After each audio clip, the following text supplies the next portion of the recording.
m'entendez? C'est bon? On m'entend bien? Parfait. Est-ce qu'on est bon avec la télévision? On va démarrer tout de suite. Je vous remercie d'être nombreux ce soir. Je vais vous demander tout de suite d'éteindre bien vos portables, y compris s'ils sont en vibreur parce que ça résonne et vous savez, après ça dérange quand même les voisins. Donc c'est mieux. Je vous remercie d'être là ce soir. C'est une première, c'est la première des soirées de l'éveil. Et on va vivre cette première fois ensemble. J'espère vous laisser de bons souvenirs. Pour ceux qui ne me connaissent pas, mon nom est Baptiste Malatier. Et je suis magnétiseur, tarologue, médium sur Saint-Cyr-au-Mont-d'Or. Et je suis ravi de vous retrouver ici ce soir, à la salle des Vieilles Tours de Saint-Cyr. Vous savez, quand les mages, quand les sages, ils démarraient quelque chose, ils traçaient toujours un cercle, parce que c'est l'espace dans lequel ils vont manifester, il va se passer quelque chose. Donc moi, pour poser le cadre, je vais tracer un cercle aussi, mais j'aime mieux les cercles, parce que le monde des humains, il aime les cubes, il aime les carrés, il aime les angles, il aime ce qui est droit, il aime ce qui se range bien, mais le monde de la spiritualité préfère les cercles. Moi aussi, je préfère les cercles. Alors pour poser le cadre, je vais tracer un cercle. D'abord, vous réexpliquer, qu'on soit bien clair sur le format de ce soir. Je vais parler sur le thème de ce soir en environ 3/4 d'heure.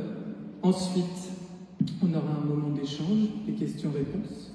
Et puis, on arrêtera bien la soirée au bout d'1h30. Voilà. Si vous ne me faites pas confiance pour ça, faites confiance à Anne-Sophie qui sera la gardienne du temps. Elle ne va pas me louper, donc vous pouvez vous reposer sur elle. Et j'en profite, puisque j'ai mentionné Anne-Sophie, pour la remercier pour m'avoir beaucoup aidé sur l'organisation de ces soirées. Ça, c'est pour la forme. Pour le reste du cadre, je voudrais commencer aussi par vous dire pourquoi j'ai eu l'idée des soirées de l'éveil. Il y a 3 choses à peu près.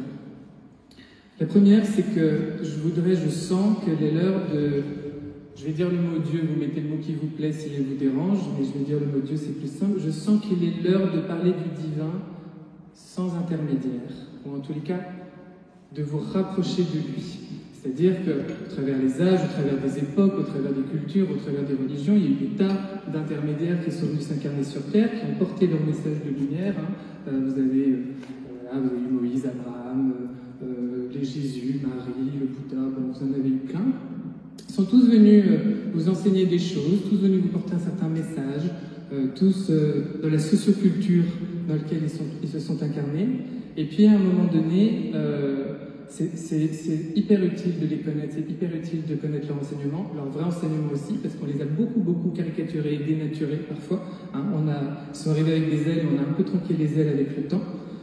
Mais je crois qu'à un moment donné, il s'agit de se rapprocher d'eux, mais surtout d'aller bien au-delà d'eux et de comprendre qu'il n'y a pas de séparation. Et trop souvent dans le monde des hommes, on a tendance après à en faire des séparations, c'est-à-dire qu'ils deviennent des exemples un petit peu illustres comme ça, ils sont déconnectés de nous, ils n'ont plus forcément une vie sur laquelle on se reconnaît un petit peu en miroir, et au bout d'un moment, ça a tendance comme ça à mettre une séparation, et à force de séparation, finalement on finit par picorer, surtout quand on en a besoin, quand ça va mal, quand ça va pas bien dans sa vie, et puis après finalement on les laisse de côté. Et ça a tendance à nous éloigner du divin, et parfois même pour certains d'entre vous, de la religion, de la spiritualité, de quelles que soient les croyances que vous installez dans vos vies. Et ça c'est un petit peu dommage de s'en éloigner. Et puis surtout après dans vos vies, sinon ça peut faire l'effet inverse, et à trop courir les sages, on finit par oublier le démuni qui est au coin de sa rue. La deuxième chose qui découle de la première, c'est que pour moi, il est l'heure aussi d'aller un petit peu au-delà des dogmes. Alors dans ces soirées de l'éveil, on va se promener entre les différentes religions, les différentes croyances, tout en respectant, ne malmenant pas du tout celles pour lesquelles vous nourrissez un culte, mais au contraire aller se promener comme ça de la Kabbale, du judaïsme, du christianisme, du bouddhisme, etc. Et je pense que c'est très important. Et puis enfin, une chose aussi que je ressens très fort, c'est qu'il est un petit peu l'heure de changer d'organe de lecture de la vie, c'est-à-dire quitter le mental et le cerveau pour aller beaucoup plus descendre dans le cœur. Alors je sais, quand on démarre sur votre spiritualité, après ça va mieux, mais quand on démarre, on vous dit il faut arrêter le mental, il faut arrêter le mental. Moi je trouve que c'est un peu quand même le poncif un peu tarte de la spiritualité au bout d'un moment, parce qu'au début, vous démarrez, vous vous dites, mais comment on fait? J'arrête le mental, Baptiste, ok, mais alors du coup, il va se passer quoi dans ma vie? Il va se passer beaucoup de choses, il va se passer plein de belles choses, mais c'est vrai que si au tout début, vous n'avez pas quand même commencé par nourrir le mental et surtout l'intellect, l'intelligence, l'esprit, par une base de connaissances qui va vous donner une base de repères, eh ben, vous n'allez pas pouvoir ensuite descendre correctement dans le cœur. Vous allez y aller un petit coup, puis en fait, après, ça va s'arrêter. Donc moi, je pense que quand même, il faut descendre d'abord dans le mental un petit peu, et ensuite descendre dans le cœur. Mais vraiment, ça va être, je pense, le XXIe siècle va être quand même le grand siècle d'aller remettre le cœur au centre du village, comme on a mis l'église au centre du village, et d'aller vraiment remettre le cœur au centre de tout ça, et d'aller lire la vie à travers le cœur. Donc c'est aussi pour ça que j'ai fait ces soirées d'éveil, c'est parce que mon but, c'est de vous apprendre des choses, j'espère vous apprendre des choses, mais j'espère surtout nourrir vos cœurs, surtout nourrir vos âmes, parce qu'elles en ont soif. Et parfois, elles oublient qu'elles ont soif. Ça, c'est les raisons pour lesquelles j'ai créé tout ça. Aussi, toujours, bien que ça démarre quand même, notre sujet, j'aurais pu appeler ça des conférences initiatiques. Je ne l'ai pas fait, parce que déjà, le mot initiatique, tout le monde ne le comprend pas comme ça, de prime abord. Et puis, la science initiatique, ce n'est qu'une branche de la spiritualité. Donc parfois, je vais être beaucoup dans la science initiatique au long de ces séances, mais pas que. Donc, il fallait que je reste juste. Donc j'ai appelé ça des conférences spirituelles, mais je vais beaucoup faire référence à la science initiatique. Alors là, certains d'entre vous sont peut-être déjà bien initiés, mais pour d'autres, vous allez vous dire, mais qu'est-ce que c'est? Pour vous le résumer simplement, parce qu'en plus, on peut en donner pas mal de définitions. Simplement, je dirais que c'est la sagesse, la tradition orale première dans l'histoire des hommes. C'est-à-dire qu'on remonte à la Mésopotamie, le berceau de l'humanité, il y a 5000 ans. Et puis quand l'homme était beaucoup plus proche de la nature, cette sagesse a commencé à se développer parce que finalement, la science initiatique, c'est déjà pas mal de l'intellect, c'est déjà pas mal du mental, c'est-à-dire c'est comment, c'est pourquoi. C'est qui est Dieu, c'est pourquoi Dieu, c'est pourquoi je suis là, c'est pourquoi je me suis incarné dans ce corps, c'est pourquoi la vie, c'est pourquoi on meurt, c'est pourquoi ceci. C'est du pourquoi. Donc c'est quand même pas mal de mental. C'est pas que ça, mais c'est quand même pas mal de ça. Et donc après, si vous voulez, cette science initiatique, elle s'est traduite et elle a irrigué toutes les religions qui sont arrivées ensuite. Des polythéistes, de l'Égypte, beaucoup, et puis après, le judaïsme, le christianisme, puis bien sûr, vous savez comment ça s'est passé dans l'histoire de l'humanité, ça s'est séparé en deux, et puis il y a eu ce qu'on appelle le monde oriental et les occidentaux de l'autre côté. La science initiatique, c'est 4 branches principales. La première, c'est la Kabbale, avec 2 B, Kabbalah, A-H, à la fin. La Kabbale, vous en avez peut-être entendu parler, parce qu'il y a eu une résurrection de la Kabbale dans les années 60-70, avec tout le côté New Age. Ça s'est popularisé un petit peu étrangement avec des célébrités hollywoodiennes qui s'y sont mis, donc vous en avez peut-être entendu parler. Et sinon, la Kabbale, pour vous le résumer, c'est le mysticisme juif. C'est tout l'ésotérisme judéo-chrétien. On ne peut pas comprendre concrètement les enseignements juifs, les enseignements d'Abraham, Moïse, etc. On ne peut pas comprendre Jésus si on ne comprend pas la Kabbale, parce qu'en réalité, c'est la socioculture dans laquelle ils se sont implantés. Donc c'est un petit peu les codes. C'est comme si moi ou vous, dans 2000 ans, on cherche à vous expliquer. Si on ne met pas dans le contexte que vous appartenez au monde occidental, que vous êtes français, que la France, etc., et vos langages, on ne comprendrait rien. Et il y a plein de choses d'un seul coup qui seraient dénaturées. Donc ça, c'est très important. C'est un peu ça, la Kabbale. Vous avez aussi 3 autres branches. Vous avez l'astrologie. On a toujours été passionné par les astres depuis le début de l'humanité. L'astrologie. Vous avez l'alchimie. Alors quand je dis l'alchimie, oui, vous entendez la transformation des métaux en or. C'est surtout métaphorique et symbolique, encore plus l'alchimie. C'est comment on transforme n'importe quelle matière brute et lourde en quelque chose de sublime et plus lumineux. Donc vous aussi, vous êtes en cours d'alchimisation, si je puis dire, un peu ce soir. Et la dernière branche, c'est la magie. Alors quand je dis la magie, ne sautez pas peut-être au plafond. Vous faites tous de la magie, vous faites sans vous en rendre compte. La magie, c'est tout simplement ce qu'on n'explique pas, ce qui sort des sentiers battus, du surnaturel, de l'extraordinaire, ce que la science n'explique pas, ou ce qu'elle ne veut pas expliquer, ou ce qu'elle ne parvient pas à expliquer, et qui pour autant fait partie de notre humanité depuis toujours. Voilà, ça je laisse ça maintenant de côté. Je vais finir quand même par vous expliquer mes thèmes. Je vous rappelle, ces soirées d'éveil, donc, elles se suivent, c'est-à-dire qu'elles sont quand même conçues comme une trame générale qui vont tisser un propos, mais vous pouvez aussi les aborder de manière indépendante selon vos intérêts. Alors pour commencer, parce qu'il faut bien un commencement et c'est ce soir, j'ai voulu démarrer par le début, tout simplement. Je ne me suis pas posé plus de questions, parce que vous savez, quand on a un souci et qu'on a besoin De le solutionner, on en remonte à ses causes premières. Quand vous avez besoin de travailler sur vous, vous allez voir un psy, un thérapeute, quel qu'elle soit, et puis vous remontez aux origines, vous remontez à l'enfance, vous remontez même à la vie intra-utérine, et puis chez des personnes comme moi par exemple, vous remontez même dans les vies ultérieures et les vies passées pour un petit peu, voilà, quelle est la cause originelle de tous vos maux. Donc finalement, il faut faire un peu la même chose, parce que la science aujourd'hui, quand elle cherche à comprendre pourquoi l'homme, pourquoi on est là, qu'est-ce qui va se passer aujourd'hui et demain, et pour répondre à ces questions, elle remonte aux origines de l'univers, le Big Bang, la création de la Terre, etc. C'est-à-dire qu'elle cherche à comprendre qu'est-ce qui a bien pu se passer et redérouler un petit peu le processus pour savoir qu'est-ce qu'on fait là aujourd'hui, qu'est-ce qui nous attend demain. C'est toujours un peu la même réflexion. Je pense que sur le plan spirituel, c'est la même chose. Alors on reviendra au récit de la Genèse, mais pas du tout comme souvent on vous les a enseignés. Vous verrez. Du coup, ça va nous amener, une fois qu'on va avoir compris qu'est-ce qu'on fait là, pourquoi on est là, pourquoi on vient sur Terre, qu'est-ce que la Terre, etc. Là, on va pouvoir enchaîner et on va passer sur la dualité du bien et du mal sur la prochaine séance, elle aura lieu en janvier, qui va nous... En fait, ça va être une séance où on va énormément parler du diable dans sa symbolique, dans son mythe, parce qu'on va chercher à comprendre finalement quelle est son utilité. Pourquoi on nous parle du diable? Est-ce que c'est le jumeau de Dieu qui a mal tourné? Qui il est? Et à quoi finalement, comment peut-il finalement, plutôt que de dessiner des obstacles, vous savez, dans la vie, tous les obstacles qui arrivent vers vous, c'est souvent en réalité pour vous inviter à grandir, c'est souvent pour vous dessiner des portes. Donc on verra tout ça, comment on peut se libérer, comment on peut être libre finalement par cette dynamique du bien et du mal. Une fois que vous serez un peu plus libre, qu'est-ce qui arrive avec la notion de liberté qui nous dérange souvent? C'est la notion de responsabilité. Parce qu'être libre, c'est être responsable. Une fois qu'on a ouvert la cage de l'oiseau, il est libre de sortir et puis il est livré à lui-même dans le monde. Et il est responsable de tout ce qui lui arrive.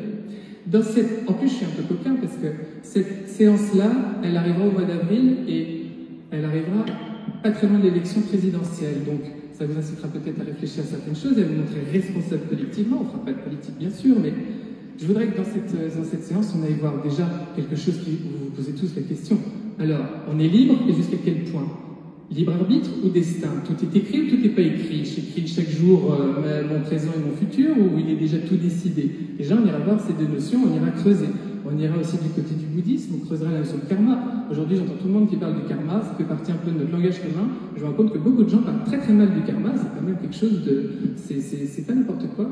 Et je voudrais du coup qu'on les réexplique bien ces notions. Je voudrais aussi surtout, dans cette séance, vous parler un petit peu que la vie c'est une continuité, c'est que la mort, il n'y a rien qui s'arrête, c'est juste cette enveloppe de chair ici que vous laissez là, mais vous êtes éternel et ça continue tout le temps. Donc, dans vos vies, tout ce que vous faites, vous les poursuivez dans la mort et vous les repoursuivez dans la vie d'après. Donc, par rapport à ces notions de liberté, de destin et de karma et de responsabilité, ça joue. Donc, je vais venir quand même pas mal vous parler de qu'est-ce qui se joue concrètement dans la mort et pourquoi c'est très important, comme disent les Indiens, ce qui compte dans cette vie, c'est préparer la prochaine, ou les bouddhistes de dire ce qui compte dans cette vie, c'est bien préparer sa mort.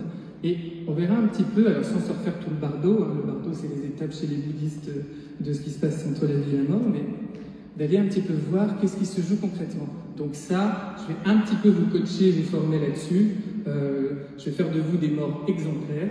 Vous allez arriver au paradis, vous allez voir vos anges, vous allez faire « c'est bon les gars, moi j'ai vu Baptiste Moretti, vous allez juste me dire à quelle heure il faut d'accueil. » Et comme ça, tout va bien se passer. Non. Et puis ensuite, enfin, vous serez libre, vous serez responsable, et là, au mois de juin, alors j'aurais adoré, je vous dis tout de suite, vous la faire le 21 juin, le jour du solstice d'été. Malheureusement, Jack Lang a décidé de foutre la fête de la musique, donc on ne le fera pas. Mais en attendant, ce que je vais vous proposer, c'est plutôt une séance où on va travailler sur les astres, la nature, le cosmos, toutes les symboliques qu'il y a dedans, et comment finalement elles peuvent nous aider, comment l'univers, il est sympa, il travaille avec nous, et si on s'aligne avec lui, ça peut aller quand même beaucoup mieux pour mettre en place tout ce qu'on veut vivre, tout ce qu'on veut expérimenter dans sa vie. Voilà comment on va se tracer, je refais mon cercle, voilà comment on va se tracer cette première année des soirées de l'éveil. Bien sûr, vous serez libre et tout sera juste. Voilà, alors je démarre avec la première. Le thème 1, c'est ce soir, c'est les récits de la Genèse, une compréhension éclairante et symbolique de nos origines. Alors, pas de zone intérieure, mais il n'y a pas si longtemps que ça, moi je suis quand même un juriste de base, et donc je me dois d'être organisé dans mon argumentaire. Donc la première chose, c'est quand même de vous expliquer mon titre, les récits de la Genèse, parce qu'il y en a plusieurs. Je vais en faire 2 et demi, on va le dire comme ça. Je vais faire le récit de la création du monde en 7 jours, je vous le dis tout de suite, ça peut durer 7 jours, et Adam et Ève, ce qui pareil, il y a fort besoin de revenir sur Adam et Ève. Je suis content d'avoir un public particulier particulièrement féminin ce soir, en majorité, même si ça touche aussi les hommes, bien sûr. Parce que Ève, c'est quand même, soi-disant, cette fille qui nous a tous, par lequel le péché arrive, et qu'elle nous a tous entraînés dans son merdier, et puis etc. Et ça, c'est pas du tout en réalité l'histoire d'Adam et Ève. Donc c'est quand même important de remettre l'Église au milieu du village. Mais on va commencer avant tout par celui de la création du monde en 7 jours. On est parti. Donc, la création du monde en 7 jours, je vous disais, c'est pas 7 jours en réalité. Comprenez-le comme 7 étapes.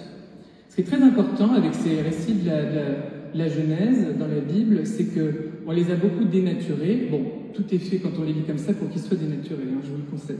Mais on les a beaucoup dénaturés du point de vue scientifique, et heureusement, parce qu'il est vrai que si on les lit comme ça, ça ne nous explique pas du tout nos origines.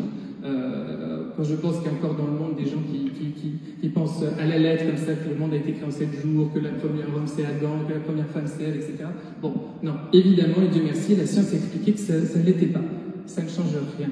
Ça ne change rien que rien aujourd'hui de ce que l'on peut établir scientifiquement et qui est vrai sur la création de notre monde n'est contredit dans ces récits. Simplement, il faut en comprendre le sens symbolique.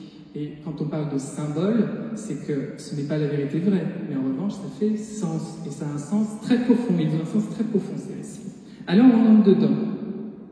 La création du monde en 7 jours, donc, vous savez comment ça marche. Dieu fait 7 jours et on démarre évidemment par le premier jour. Et le premier jour, il démarre comme ça. Vous ouvrez votre Bible et vous avez, au commencement, Dieu créa le ciel et la terre. Alors, sans vous complexifier les choses, il faut que je fasse mon job correctement. Donc je suis tout de suite obligé de vous rectifier quelque chose qui est faux dans ce qui nous est dit. Au commencement, Dieu créa le ciel et la terre. Il faut passer par l'hébreu pour le comprendre. Bereshit bara Elohim et Hashamaim ve'et haaretz. Vous avez tous apprécié mon formidable accent hébreu. C'est ma langue maternelle, vous n'en doutez plus. Qu'est-ce qu'on nous dit? Bereshit bara Elohim, au commencement, Dieu créa. Elohim, c'est pas Dieu.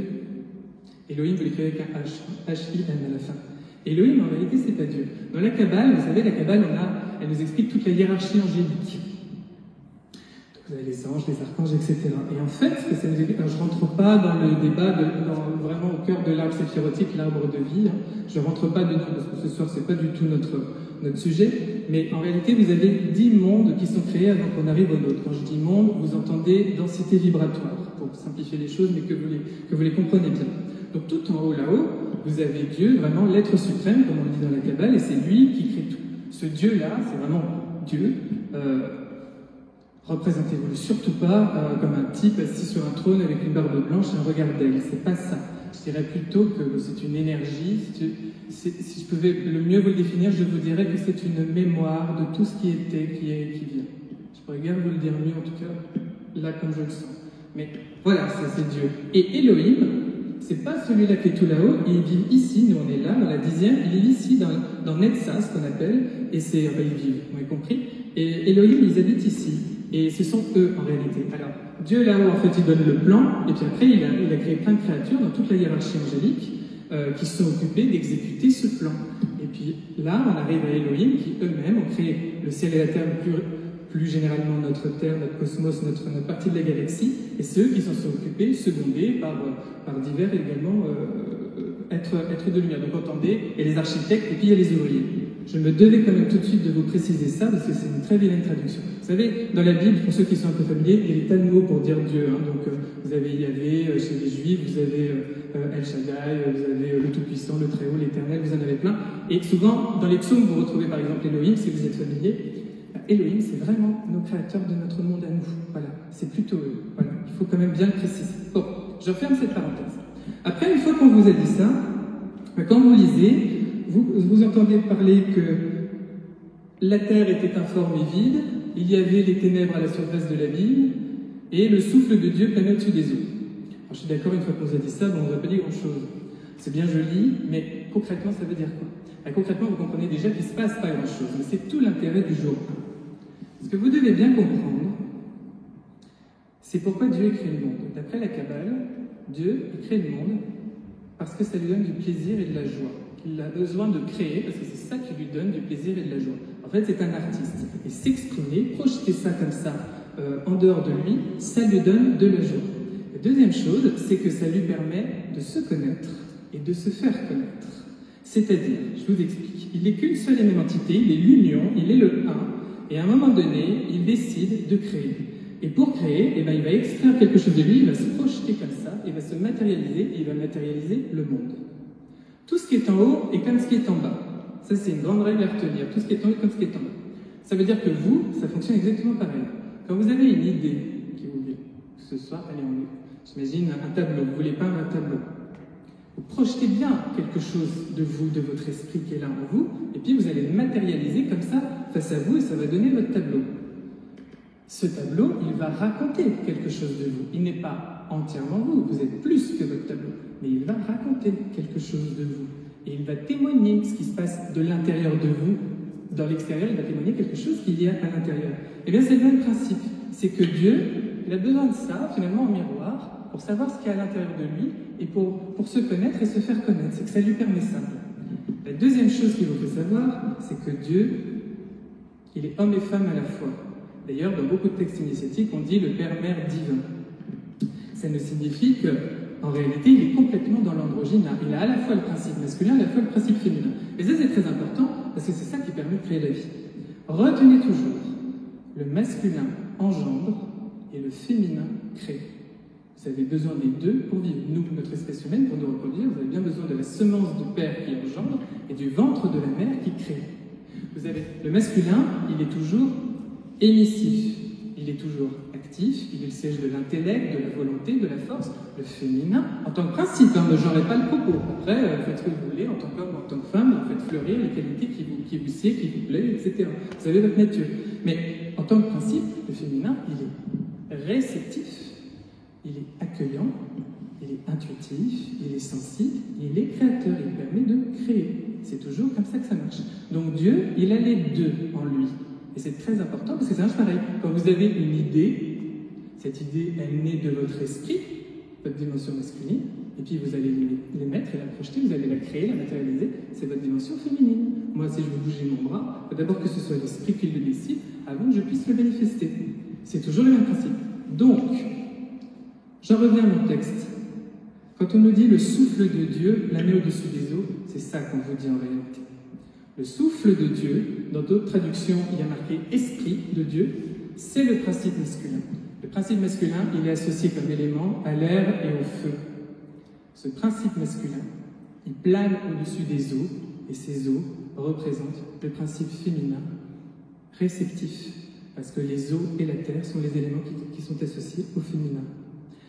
Et principalement ici, il représente la matière, c'est-à-dire les mondes qu'il va créer. Nous, ici, on est dans le monde de la matière. Notre matière est d'ailleurs plutôt dense ici, dans notre monde. Si je fais tomber mon stylo, hop, elle est attirée automatiquement par la terre, parce que c'est plus lourd. Et bien, c'est exactement la même chose qu'on nous dit ici. C'est que quand Dieu se met à créer le monde, c'est d'abord son principe masculin qui engendre par son esprit et qui réfléchit, comme ça le souffle de Dieu plane au-dessus des eaux. On nous dit, il ne se passe rien. Correctement, il ne se passe rien. Pour le moment, il est juste en gestation de qu'est-ce que je vais créer. Et là, il plane au-dessus des eaux en attendant de manifester dans la matière. Vous comprenez ce que je vous dis? C'est la même chose que vous faites toujours dans votre vie en réalité. Et vous ne pouvez pas faire autrement parce que c'est comme ça pour vous, parce que c'est comme ça depuis vos origines. Vous êtes des créatures du Créateur. Et en tant que produit de la création, vous fonctionnez exactement selon ces mêmes règles. Pour vous le représenter autrement, dites-vous que c'est comme si on traçait un cercle. Vous savez, vous tracez un cercle au compas. J'aime bien les cercles. Hein. Vous tracez un cercle au compas. Au centre, c'est l'esprit. Le cercle que vous tracez, c'est le principe féminin. Pourquoi ça marche toujours comme ça? C'est comme si je vous le remettais en arithmétique. Le 1, dans l'unité première, il y a Dieu en tant qu'esprit qui plante comme ça. Et vous tracez votre cercle, vous ne pouvez pas tracer votre cercle directement, il vous faut toujours partir d'un centre. C'est partir d'un centre que naît le cercle, je vous rappelle. Et ça, c'est le 1, et le reste, c'est le 0. Parce que pour préfigurer toujours, qu'est-ce qui préfigure au principe féminin? C'est toujours le principe masculin. Vous ne pouvez pas avoir le 0 qui apparaît tout de suite en arithmétique. Il vous faut d'abord un 1, voire un 2, un 3, un 4, avant qu'il y ait le 0. Le 0 tout seul, il est inerte, il est désert, il ne veut rien dire. Vous ne pouvez pas avoir le 0 tout seul. Pour qu'il existe le 0, il faut d'abord qu'il y ait le 1. Eh bien, c'est exactement toujours la même chose. Je vous donne encore d'autres exemples. C'est la partie la plus technique. Restez bien avec moi sur ce jour 1, parce qu'après, tout va dérouler tout seul, vous allez tout comprendre, et même pour les prochaines séances. Donc, c'est la partie la plus technique. Je vous donne une autre image. Vous avez un jardin. Votre jardin, au début, c'est une friche.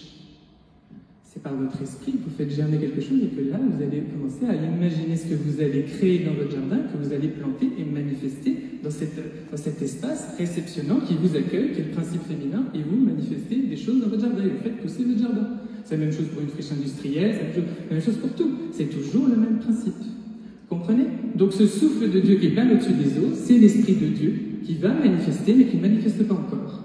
Et la première chose qui manifeste, c'est dans le jour 1 toujours, c'est là, vous la connaissez tous, cette phrase, hein, c'est et Dieu dit que la lumière soit, et la lumière fut. Ce qui veut nous dire que la première chose que fait Dieu, c'est de s'exprimer, hein, c'est-à-dire qu'il extrait ça de lui et qu'il se projette comme ça, il se dédouble et il matérialise le monde, et ce qu'il matérialise, c'est de la lumière. Alors la lumière, c'est pas la lumière du jour et de la nuit, celle-ci, elle n'arrivera qu'en jour 4. Qu'est-ce que c'est cette lumière? C'est la lumière invisible. C'est-à-dire que tout ce qui crée est avant tout de la lumière. En vous, dans le moindre de vos atomes, dans le moindre de vos cellules, dans le moindre gramme de pierre, de béton, de tout ce que vous voulez, de sable, de n'importe quoi qui est créé, c'est avant tout de la lumière. Si vous êtes un petit peu familier avec la méditation et que vous êtes même assez avancé, ou que vous vivez des expériences particulières avec la méditation, vous avez vécu peut-être des expériences de mort imminente, tout ce genre de choses, vous avez vu de la lumière. D'ailleurs, les morts, quand ils basculent complètement de l'autre côté, ils voient de la lumière. Quand vous êtes en méditation, quand vous êtes parfois, vous sentez qu'il y a comme une lumière comme ça qui jaillit à l'intérieur de vous. C'est parce que tout est lumière et que vous vous séparez petit à petit de l'illusion qu'est la matière. Mais à l'origine, tout est lumière. Et quand Dieu crée, la première chose qu'il a créée, la première chose, la seule et unique chose qu'il crée aujourd'hui, c'est de la lumière. C'est la base de composante qui va tout créer. Je reviens à mon idée d'une idée, par exemple. Vous avez une idée, cette idée, vous allez me dire, si je vous dis c'est quoi cette matière que vous avez dans l'idée, vous dites, c'est là, c'est comme ça, c'est quelque chose, et puis vous le manifestez, hein, on revient à l'exemple du tableau, par exemple, vous peignez ce tableau, et ce tableau, dans la matière, votre idée, elle devient un tableau. C'est la même chose avec la lumière. Dans votre esprit, dans l'esprit de Dieu, ce qui fait, ce qui crée, ce qui projette, c'est de la lumière, et après, suivant la matrice, suivant le principe féminin, suivant ce qui le réceptionne, ça matérialise quelque chose, une fleur, vous, une abeille, peu importe. Comprenez? C'est toujours la même mécanique. C'est pour ça que je vous avais dit 2 textes et demi, parce qu'il y a un autre texte qui nous éclaire plus sur le récit de la création du monde. Il est au tout début de l'évangile de Saint Jean. Vous vous souvenez comment démarre l'évangile de Saint Jean? Au commencement était le Verbe avec un grand V bien sûr. Au commencement était le Verbe, et le Verbe était avec Dieu, et le Verbe était Dieu. Toutes choses qui ont été faites par lui, rien de ce qui n'a été fait n'a été fait sans lui. En lui était la vie, et la vie était la lumière des hommes. C'est le bon cours de l'éternité, hein, franchement. Et au commencement était le Verbe, et le Verbe était avec Dieu, le Verbe était Dieu. Au commencement, il n'y a que l'esprit, il y a le souffle, le feu, il n'y a que ça, il n'y a que ce principe masculin. Il y a cette volonté d'engendrer, et ce quelque chose qui germe et qui va engendrer. Et puis ensuite, il s'exprime. Le Verbe, n'est-ce pas juste, c'est la parole, n'est-ce pas juste ce qui provient de notre intérieur, de notre esprit, qu'on va exprimer. D'ailleurs, certains ont dit, on trouve souvent que ce qui est à l'origine du monde, c'est le son. La première chose qui a été créée, c'est le son. Alors pourquoi? Parce qu'il y a cette dimension de verbe, bien sûr, mais surtout parce que quand il s'exprime, il crée forcément du son. Et tout est vibratoire et tout est énergie dans le monde. Vous savez, on dit que tout est vibratoire, que tout est énergie, puis suivant après la densité, ça se traduit par d'autres choses. Je vous ferai remarquer du coup, par exemple, dans notre monde d'en bas, dans notre monde d'ici, un sourd, vous lui faites écouter de la musique, il n'entend pas la musique. En revanche, il capte des vibrations, du son. C'est toujours le même raisonnement. Vous comprenez? Donc, Dieu, la première chose qu'il fait, c'est qu'il crée la lumière, et ça c'est le jour 1. Et là, vous avez la fameuse référence qu'on vous dit, il y a eu une nuit, il y a eu un matin, premier jour. Bon, c'est pas des nuits et des jours, c'est symbolique, c'est pour vous représenter une étape. Je ne vais pas trop aller en profondeur dans la symbolique d'un jour et de la nuit, parce que j'y reviendrai plutôt sur le thème 4, mais simplement, le jour, c'est le moment où vous vivez dans la vie, où vous exprimez tout ce que vous avez à exprimer, et puis la nuit, c'est le moment où vous réfléchissez, où vous rêvez, où vous dormez. Ne dit-on pas d'ailleurs que la nuit porte conseil? On vous conseille souvent de dormir dessus, puis tu verras demain matin. C'est toujours un petit peu le même principe. Et c'est bien parce que ça fonctionne toujours comme ça. Donc, le jour, la nuit, et ça nous marque un temps. Mais en réalité, ce temps était beaucoup plus infini. C'est symbolique. Là, on est d'accord. On arrive en jour 2. En jour 2, c'est pas plus clair. Hein.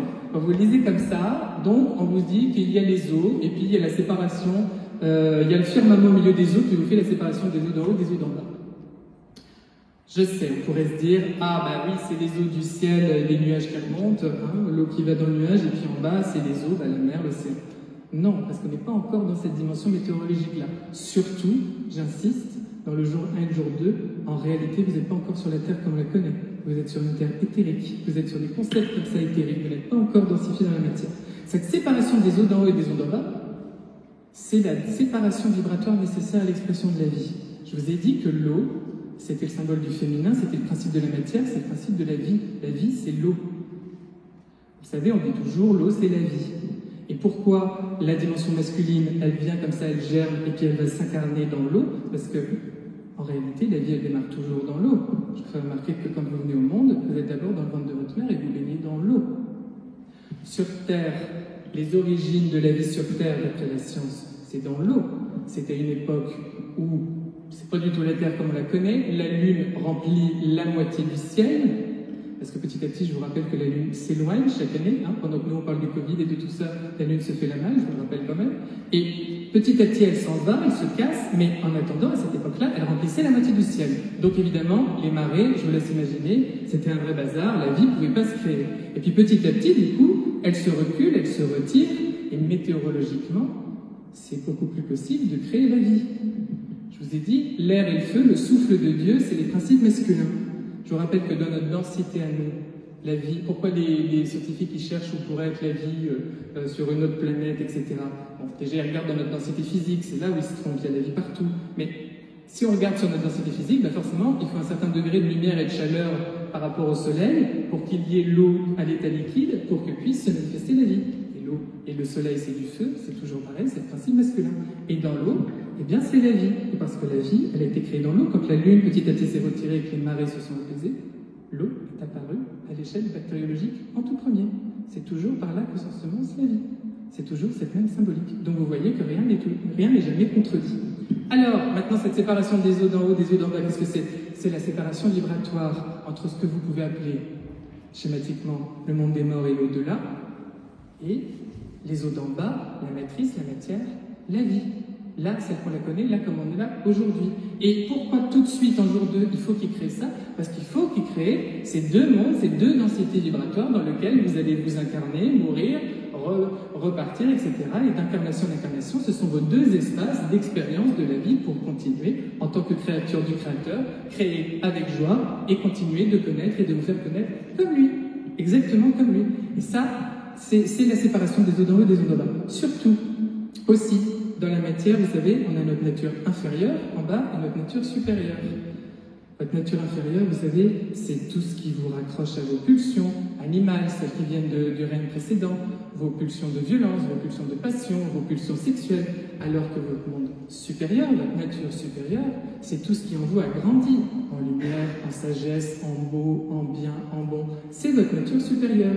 Moi, en tant que magnétiseur, bon, je m'occupe moins de la partie physique, parce que votre corps physique, ce sont ce qu'on appelle la médecine cartésienne qui s'en occupe, c'est-à-dire que c'est ce qui se raccroche à votre nature inférieure, et moi, je fais surtout, à la base, le physique, mais surtout, on fait le lien entre le corps supérieur et toute la nature supérieure. C'est toujours la même chose, il faut bien qu'il y ait ces deux-là pour que la vie puisse s'exprimer et que ça ait du sens, parce que vous êtes là pour expérimenter tout, pour pouvoir connaître et pour pouvoir grandir et vous améliorer et croître. C'est pour ça que vous venez sur Terre, c'est pour ça que vous voulez grandir, c'est pour ça que vous incarnez et vous réincarnez sans cesse tant que vous n'avez pas fini de vous refusionner avec le divin. C'est toujours la même chose. Et ça, c'est le jour 2, c'est cette séparation des eaux d'en haut et des eaux d'en bas. Alors, après, ça se simplifie. On arrive au jour 3, là, ça commence à ressembler, là, on est dans le monde de la Terre tel qu'on la connaît. C'est-à-dire que là, on vous dit que vous avez la vie qui commence à apparaître avec le règne minéral et le règne végétal, parce qu'il sépare les eaux de la mer dans l'inférieur avec la Terre et les continents apparaissent. Pas de piège. Dans le jour 4, arrive enfin, du coup, notre Soleil et notre Lune, il fait les astres, il fait les astres qui vont présider à la nuit, il fait les astres qui va présider au jour, c'est-à-dire le soleil, et là, on commence à bien rentrer dans notre rythmique qui va pouvoir continuer de perpétrer. Le monde végétal, c'est comme ça que ça vous est dit, hein, que les herbes, les arbres, etc., se reproduisent selon leurs espèces, etc., etc. On arrive en jour 5, c'est l'apparition du règne minéral, vous voyez, on ne contredit pas non plus la théorie de l'évolution de Darwin, hein. On arrive aux animaux, toujours pareil, ils arrivent par où? Dans l'eau. On a d'abord les poissons, puis après, on a les oiseaux qui arrivent dans un second temps, sous-entendu ceux qui sont encore dépendants des eaux de la matière et qui vivent là-dedans, et puis ceux qui se sont déjà libérés et qui sont déjà un peu plus près des cieux. Je vous laisse noter que les oiseaux dans le règne minéral, ce sont les êtres qui se mettent à chanter juste à l'aube, avant que l'aube arrive, et qui commencent déjà à célébrer le jour nouveau. C'est toujours eux. Bon, on arrive au jour, ça c'est la fin du jour 5, et puis ensuite, on arrive au jour 6, vous avez tout le reste du règne animal sur Terre, tous les bestiaux, hein, c'est comme ça que c'est dit. Donc du coup, vous avez les singes qui vont ensuite arriver les hommes, parce que, mais là il y a un changement d'incarnation d'âme, ce ne sont plus les mêmes âmes, elles appartiennent au règne animal, les précédentes, et ensuite au règne humain. Donc c'est là, à ce moment-là, seulement au jour 6, qu'il nous crée, last but not least, les hommes. Alors les hommes, on nous dit quoi? On nous dit qu'il les créa, à son image et à sa ressemblance. Ça veut dire surtout qu'on n'est pas encore tout à fait comme lui. Ça veut dire, pour comprendre, imaginez la graine. Vous avez la graine, vous la plantez, et puis demain, ça deviendra une fleur. Dans la graine, en réalité, vous avez déjà tout qui deviendra la fleur. Ce n'est pas encore la fleur. Toutes les informations y sont contenues, et c'est au fur et à mesure que votre graine elle va expérimenter la vie et son processus dans la matière, dans la terre, d'incarnation, que petit à petit, elle va devenir la fleur. Dans pas mal de textes initiatiques, vous trouvez la même comparaison avec le chêne et le gland. Alors, est-ce que ça veut dire qu'on est tous des glands? Oui. Oui. Des glands. Non, mais tous des glands. Mais ce que je veux dire, c'est que des glands prometteurs, des glands comme ça, qui à force d'expérimenter la vie, vont pouvoir devenir les chênes, vont pouvoir se raccrocher, se rapporter au divin. Et là, surtout, tout ce qui est en haut et comme ce qui est en bas, on vous le dit bien comme ça dans le texte, vous regarderez si ça vous intéresse. Mâle et femelle, il les créa. Dieu créa l'homme à son image, il le créa, mâle et femelle, il le créa. Donc il crée l'androgyne. C'est seulement après, dans un second temps, que l'on choisit un sexe d'incarnation avant de s'incarner, que là on devient soit des hommes, soit des femmes, et que du coup, on est perpétuellement en train de se chercher, en tout cas dans nos principes masculins et féminins, parce que notre origine, c'est la fusion totale dans l'androgyne, et que c'est comme ça que Dieu nous a créés, parce qu'il nous a créés à son image, et lui-même, il est Père, Mère, divin, il est homme et femme. Ensuite, vous avez le jour 7 qui est le jour du repos, entre guillemets, alors mal traduit là aussi, surtout il a donné, dans la tradition chez les Juifs, il a donné le jour du repos du Shabbat, il a donné notre dimanche dominical dans le monde chrétien, mais est-ce qu'il se repose Dieu? Alors on me dit, il consacre, il bénit, ok, mais non, il ne se repose pas du tout. Il ne sait pas se reposer. Dieu, c'est un artiste, il fait que créer. Nous aussi, d'ailleurs. Il y a des moments où on se repose, mais en réalité, on est toujours en gestation avant d'accoucher de quelque chose d'autre, avant de se mettre à créer quelque chose d'autre. On est toujours en train de créer. Même exprimer une phrase, c'est déjà une création de pas. On est fait comme lui. Non, il continue, mais simplement, il n'a plus besoin de le faire de la même manière, puisque toute sa création est autonome et va elle-même, à son image, se remettre à continuer de créer et à coucher des mondes, comme Elohim le fait, et comme nous, demain, nous continuerons de le faire, et nous sommes toujours en train de le faire. Voilà ce que c'est la création du monde, le récit de la Genèse, la création du monde en 7 jours. Voilà ce qu'il correspond, voilà ce qu'il vous raconte. On va aller maintenant plonger dans le deuxième, dans celui d'Adam et Ève, parce qu'il est aussi intéressant, il est différent, il est intéressant. Alors, évidemment, du coup, tout de suite, Adam et Ève, oui, c'est pas l'histoire qu'on vous a racontée d'une nana qui n'a pas pu faire autrement que de bouffer la pomme parce qu'elle a été tentée, puis du coup, tout le monde a été embarqué avec elle, et puis c'est le merdier, et puis maintenant on est là, et puis on souffre et tout. Non, c'est pas ça. Et j'en profite pour le dire, parce que c'est très important. Moi, j'ai beaucoup de gens, souvent des femmes en séance, quand je sens qu'il faut dire quelque chose par rapport à Ève, elles me disent « Ah non, Ève, j'en peux plus, non, c'est bon, n'allez pas me... » Ah mais non, c'est pas ça dans Ève. Ève, c'est pas celle qui vous enlise, c'est celle qui vous libère, bien au contraire. Donc, il faut quand même expliquer ce récit correctement. Alors, la première chose, pareil, on ne va pas se mettre à dos avec la science, pas du tout bien au contraire. Adam et Ève, c'est pas le premier homme, c'est pas la première femme. Non. Déjà, ils sont des principes personnifiés, qui sont le principe masculin et le principe féminin. Ils ne sont pas encore des hommes et des femmes. Ils vont le devenir, mais ils ne le sont pas encore. Et surtout, ils sont dans le jardin d'Éden. Et le jardin d'Éden, il n'est pas non plus sur terre. Il est dans les plans supérieurs. On est bien d'accord. Alors, quand vous lisez le début d'Adam et Ève, vous avez le début de votre récit qui vient vous expliquer, voilà, le jardin d'Éden, Dieu, il fait quatre fleuves, etc. Je ne rentre pas dans les détails parce que ça ouvrirait beaucoup trop de portes et puis surtout, ça ne se relie pas avec mon propos du jour, donc c'est pas grave. J'avance plus loin et j'arrive tout de suite quand Dieu, il va venir créer Adam. Déjà, il faut comprendre qu'ils ne sont pas tous seuls comme ça dans le jardin d'Éden, Adam et Ève. Il y a du monde autour, il y a beaucoup de créatures de lumière, il y a toute la hiérarchie angélique qui y vit déjà et qui, elle, a le droit de tout faire parce qu'ils sont plus lumineux et surtout ils sont plus sages. Donc eux, par exemple, l'arbre du bien et du mal, ces fruits, ils peuvent en manger parce qu'ils sont plus sages. Par exemple, dans votre vie, on va prendre, je sais pas moi, un métier. Vous avez fait un métier pendant un certain temps, et puis après, pour des raisons X ou Y, vous ne pouvez plus du tout faire ce métier. Et bien, on aurait beau revenir sans cesse en vous promettant monts et merveilles, le meilleur salaire, les meilleures conditions, tous vos amis réunis dans ce métier, etc., vous n'êtes plus soumis à la tentation parce que vous l'avez connu, vous êtes allé au bout, et du coup, vous êtes en posture de sagesse et de dire non.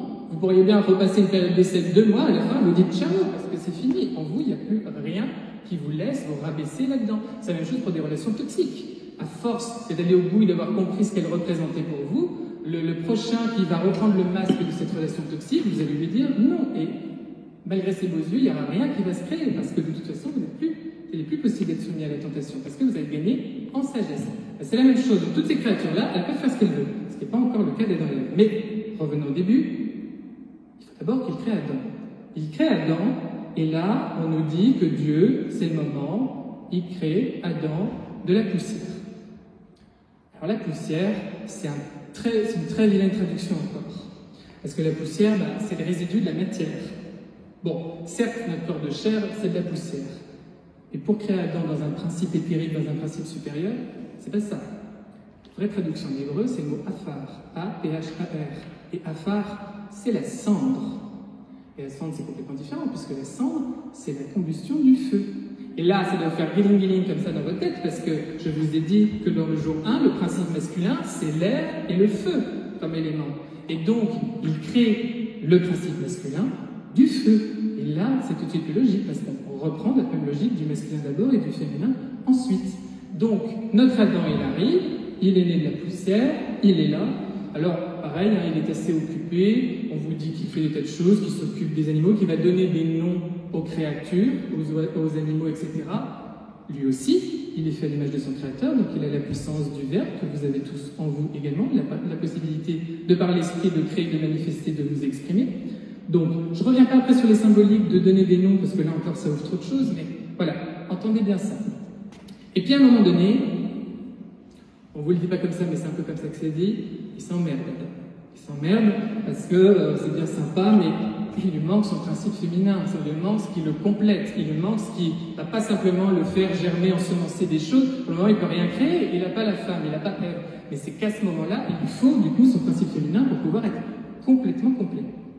Là, si vous le lisez comme ça, c'est le moment folklore, c'est-à-dire on a Dieu qui nous endort Adam, pendant qu'il dort, il lui en extrait une côte, c'est là qu'on apprend que Dieu était chirurgien anesthésiste de formation, et de la côte, il nous crée la femme. Bon, c'est pas comme ça que ça s'est passé évidemment, mais c'est surtout symbolique encore une fois. C'est que vous comprenez que toujours, et comme d'habitude, il faut d'abord le principe masculin, le principe de l'esprit, de l'intellect, etc. Et ensuite, le principe féminin. De même que vous, toute seule, une femme avec son ventre, elle a beau se concentrer par l'esprit, il ne va rien se passer. Elle ne peut pas tomber enceinte. Il faut la semence d'un père, à un moment donné. Mais c'est toujours la même chose. C'est toujours comme ça que ça marche. Et donc, c'est comme ça qu'arrive elle. C'est qu'elle est extraite, comme ça, comme on le symbolise, elle est extraite de cette fameuse cendre, de cette combustion du feu que représentait déjà à l'origine Adam. Et elle arrive. Et là, ils sont complets. Attention, ne me genrez pas encore Adam et Ève, ils sont une seule et même personne, pour le moment. Ils sont le principe masculin, le principe féminin. C'est bien pour ça d'ailleurs qu'on vous dit qu'ils sont nuls, qu'ils n'en ont pas conscience, parce qu'ils ne se voient pas différemment l'un de l'autre. Ils ne forment qu'une seule et même entité, ils sont complets. Et là, on a Dieu qui leur dit, qui dit à Adam, je crois, vous pouvez faire ce que vous voulez, mais vous, attention, l'arbre du bien et du mal, l'arbre de la connaissance du bien et du mal, vous n'y touchez pas parce que sinon vous allez mourir. Tu vas mourir, il lui dit. Alors, vous allez dire, il est éternel, comme nous tous. Non, c'est surtout que ça va être la chute. Il va chuter dans l'incarnation, et là, dans l'incarnation, il y a la mort de la chair. Mais revenons au début. Il lui dit, faites ce que vous voulez, mais vous ne touchez pas à ça. Bon, ce qui est pratique, c'est qu'avec une consigne, ils l'ont bien comprise. Forcément, qu'est-ce qui arrive à ce moment-là? Il y a le fameux serpent qui arrive. Je ne vais pas rentrer sur la symbolique du serpent et ce que raconte le serpent, on verra ça, parce que là ça ouvre beaucoup trop de choses, on verra ça plutôt en thème 2.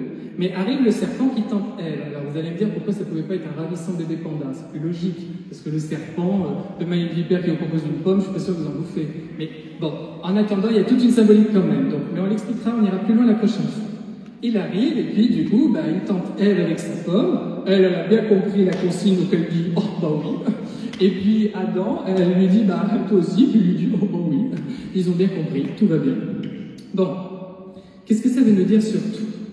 Sans aller trop loin tout de suite pour ne pas vous perturber. Comprenez que le mal en tant que concept, il surgit, il se manifeste à partir du moment où on va quitter l'union pour de la dualité. Et qu'il survient surtout, plus précisément encore, qu'il commence à irriguer à partir du moment où l'on souhaite connaître quand c'est pas juste, quand c'est pas l'heure juste pour nous, et quand on souhaite faire l'expérience de quelque chose, mais c'est pas comme ça, c'est pas ainsi, c'est pas le bon moment. Hein, c'est vous dans la matière qui vous forcez à faire, à tenter quelque chose comme ça, puis c'est pas le bon moment. Et là, c'est là où ça coince. C'est toujours comme ça que ça vient s'irriguer. Surtout, ce que ça vous explique, ensuite plus précisément, c'est que notre Adam et Ève, ils sont nous, ce sont nos origines, donc ils sont complètement humains. Ça veut dire qu'après, le mal, le vice, les vices, ils viennent par deux biais principalement chez nous humains. La première, c'est notre capacité, malgré les consignes, il y en avait qu'une, il n'y avait pas de piège. La première, c'est d'être toujours, souvent, je ne trouve plus mon mot, on est soumis à la tentation, on est facilement soumis à la tentation, on a une forte tendance à se laisser dévoyer, voilà, c'était le mot que je cherchais. Et la deuxième, donc comme Ève, réceptionnante, c'est pour ça que c'est Ève qui bouffe la pomme. Je vous rappelle qu'elle est le principe féminin, donc elle est réceptionnante, accueillante, passive. C'est pas elle qui peut démarrer par aller faire le choix de bouffer la pomme. Et puis notre Adam, lui, c'est dans le deuxième temps, c'est que la deuxième chose par laquelle le mal vient, non seulement on est soumis à la tentation, mais en plus, on a tendance à faire toujours comme le voisin et à moutonner, c'est-à-dire à ne pas se centrer et sentir en soi ce qui est bon, ce qui est juste que l'on doit faire, mais simplement, hop, par le mental, regardez comment fait la voisine, et puis hop, on fait pareil, et puis après, mince, c'était pas ça notre chemin, c'était pas ça qu'on devait faire. Ça, c'est très humain, c'est typiquement humain. Alors c'est par là que le mal arrive pour tous les deux, et donc là, ça la cata, ils ouvrent les yeux, ils ont la connaissance du bien et du mal beaucoup trop tôt, ils sont sûrs qu'ils étaient nus, c'est comme ça que ça vous le dit, et du coup ils vont se cacher. Bon.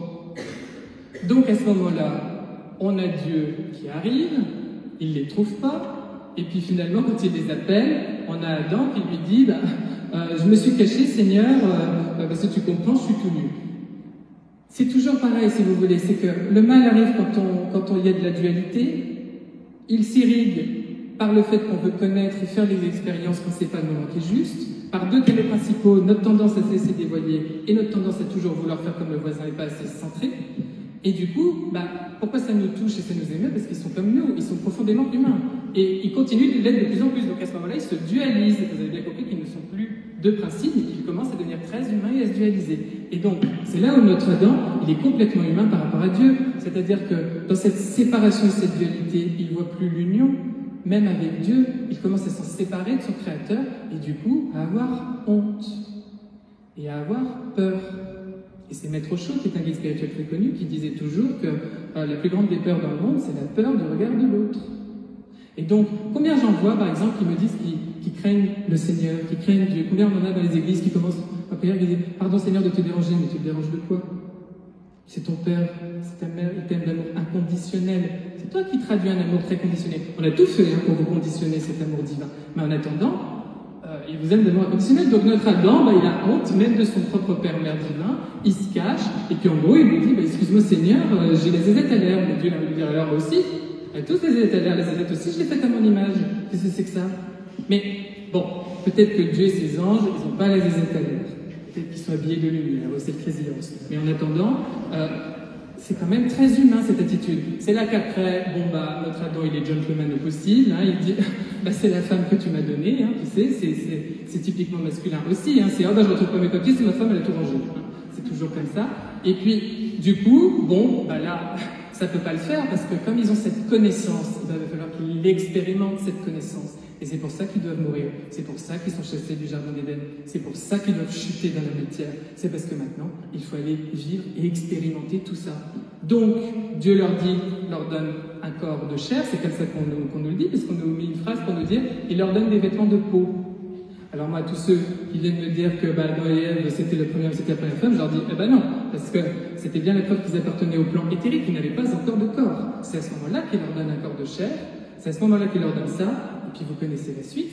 Il dit à Ève que maintenant elle va accoucher dans la douleur, forcément, son processus créatif en tant que principe féminin, ça va plus être de l'esprit qu'elle manifeste, déjà, ça peut plus être possible ça maintenant dans la matière, elle va accoucher d'autres mondes, d'autres choses, c'est toujours par la femme qu'on accouche d'un autre monde, toujours, et ça va se passer beaucoup plus dans la douleur, et ça va être plus compliqué. Et puis surtout, ce que ça nous symbolise, c'est que dans la matière, ce sera plus lourd, ce sera plus compliqué, ce sera plus douloureux, parce qu'il va falloir aller au bout de cette expérience du bien et du mal. C'est ça aussi, c'est la dimension où là, la matière, elle va l'enliser, la retenir. C'est à peu près la même chose pour Adam, c'est pour ça que c'est toujours un peu dur quand on entend qu'après, au travers des âges, mesdames, bah, Ève, c'est la pécheresse par laquelle le péché est arrivé, et puis du coup, c'est vous qui nous tentez toujours, et puis on a été à les voiler, etc. Aujourd'hui, encore discuter de la longueur des jupes des dames. C'est complètement injuste parce qu'à la limite, Ève, elle avait une excuse. Elle a été tentée. Au abruti d'Adam, il n'a pas été tenté, hein, lui. Hein. Il a juste voulu faire comme les copines. Donc, c'est quand même complètement injuste. Et ça, Dieu, j'aime bien ce mec, il a quand même compris. Donc, il lui dit, bah non, hein, il leur dit, où es-tu, qu'as-tu fait? J'aime bien cette phrase, hein, où te situes-tu? Qu'as-tu fait? C'est beau, je trouve. Et ben, il lui dit que lui aussi, il va aller dans la matière et que lui aussi, il va travailler à la sueur de son front parce que la matière, elle va lui résister pour aller expérimenter plus loin encore cette connaissance. Et donc, c'est la chute, et là, c'est pour ça qu'on s'incarne tous. Alors, je vous fais un petit parallèle avec quelque chose qui est dans les évangiles de Philippe. C'est intéressant là-dessus. Les évangiles de Philippe, oui, je sais, ils sont apocryphes. C'est ma conférence, je fais ce que je veux. Mais en plus, c'est les plus intéressants qu'on vous a privés, franchement. Et dans l'évangile de Philippe, on a un truc merveilleux, c'est dit que quand Ève était encore en Adam, la mort n'existait pas. Mais quand elle fut séparée de lui, son idée naquit et la mort se mit à exister. Et c'est exactement du coup ce que je vous ai raconté. C'est que c'est non pas par la femme qui nous enlise, mais finalement par celle qui nous indique le chemin de la libération, c'est-à-dire que c'est qu'une chute, on va remonter, mais à force d'expérience et de comprendre ce mouvement de sagesse qu'on doit faire par rapport à la tentation et à la matière, et ben c'est comme ça finalement qu'on peut tous se relibérer.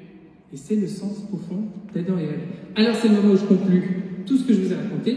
Je refais un cercle parce que comme ça c'est bien. En haut vous avez Dieu. Dieu, il crée le monde pour se faire plaisir, par joie, par pure joie, et parce que ça lui permet de se connaître et de se faire connaître. Vous êtes la création de Dieu.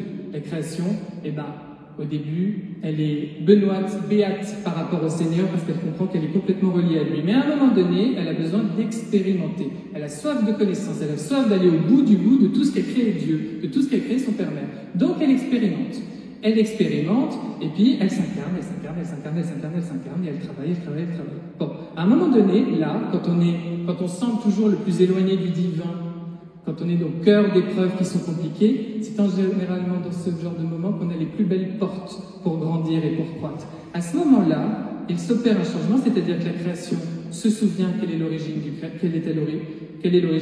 création du Créateur, je vais y arriver, mais surtout, elle passe un cap, c'est qu'elle choisit de grandir dans sa conscience, par un travail spirituel par exemple, et elle choisit non seulement pas simplement de se rappeler qu'elle est une créature du Créateur, mais elle choisit dans un second temps d'en avoir sa pensée et de se mettre à penser comme lui. C'est à ce moment-là qu'elle travaille plutôt sa nature supérieure, vous par exemple ce soir, et que vous cherchez à faire croître l'amour, la sagesse, le beau, le bien, le bon, la lumière en vous. Vous continuez d'avoir des épreuves, vous continuez de les choisir ces épreuves parce que c'est important, mais là, vous choisissez de mettre en place de nouvelles vibrations.